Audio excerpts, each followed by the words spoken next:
小老鼠的拼布皮故事咧係由一隻小老鼠叫做小蘿蔔嘅開始嘅。小蘿蔔咧因為心愛嘅嫲嫲過咗身喎，所以咧每一日都沉浸喺悲傷同思念之中，就失去咗笑容。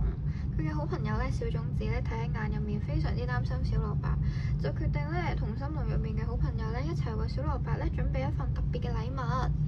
咁佢哋咧就決定大家返屋企咧，將自己最珍愛、最有意義、最珍貴嘅布料咧就剪落嚟，就好似美麗嘅小洋裝啦，或者係窗簾布咁樣咧，就一齊喐手咧去縫製一條充滿住愛心嘅拼布皮。當呢一條歪歪扭扭，但係咧就無比溫暖嘅皮咧冚喺小蘿蔔身上面咧，朋友們嘅關懷關心，終於咧俾咗佢力量，幫佢重新揾翻幸福嘅笑容。睇完呢本書啦，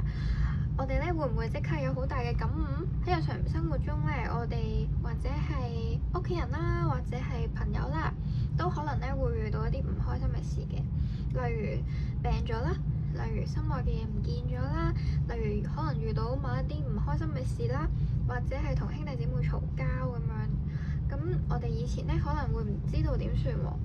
咁但係咧，當我哋睇完呢本書咧，我哋就會知道，原來咧我哋可以效仿小種子嘅舉動啦。當身邊嘅人難過嘅時候咧，我哋默默嘅陪伴啦，或者係溫暖嘅問候咧，都係已經唔錯嘅安慰嚟㗎啦。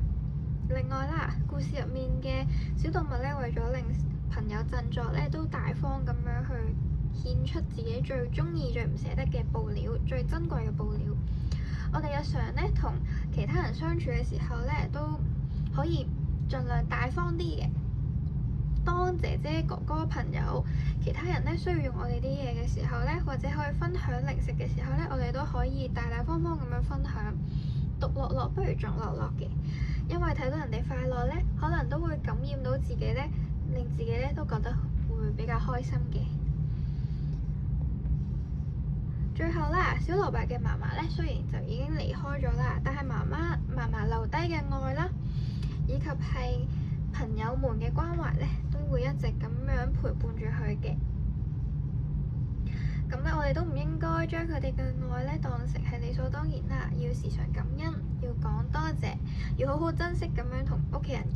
同朋友喺一齊嘅每一日啦。如果咧你都對呢一本書有興趣嘅話咧，你就可以嚟到我哋閱讀天地嚟到去